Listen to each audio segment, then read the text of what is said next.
Hi friends, love your parents. 80 ఏళ్ల వృద్ధుడు తన ఇంట్లో సోఫాలో తన 45 ఏళ్ల కొడుకుతో కలిసి కూర్చున్నాడు.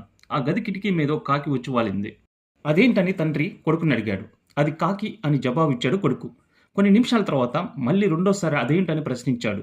కొడుకు అన్నాడు, నాన్న అది కాకి, ఆ విషయం మీకు ఇప్పుడే చెప్పాను అన్నాడు. మరికొన్ని నిమిషాల వ్యవధిలో మూడోసారి, నాలుగోసారి, ఐదోసారి అదే ప్రశ్న తండ్రి అడగటం, కొడుకు అసహనంతో సమాధానం చెప్పడం జరిగింది. మరలా అదే ప్రశ్న అడగబోయిన తండ్రి మీద కొడుకు విరుచుకుపడి, అదే ప్రశ్న పదే పదే ఎందుకు అడుగుతావు, అది కాకి అని ఇప్పటికి ఎన్నోసార్లు చెప్పాను, తన కోపం వ్యక్తపరిచాడు కొడుకు. తండ్రి లోపలికి వెళ్ళి ఒక డైరీ తెచ్చి కొడుకు చేతిలో పెట్టి అందులో ఒక పేజీని చదవమన్నాడు. కొడుక్కి 3 సంవత్సరాల వయసు ఉన్నప్పుడు అదే ప్రశ్న 30 సార్లు అడిగాడు. తండ్రి విసుక్కోకుండా కొడుకు అడిగిన ప్రతిసారి అది కాకి అని చిరునవ్వుతో సమాధానం చెప్పాడు. ఇప్పుడు అదే ప్రశ్నను తండ్రి 5 సార్లు అడిగేసరికి కొడుకు కోపం వచ్చింది. మీ తల్లిదండ్రులు వృద్ధులైన తర్వాత వారిని అసహ్యించుకోకండి, వారిని భారం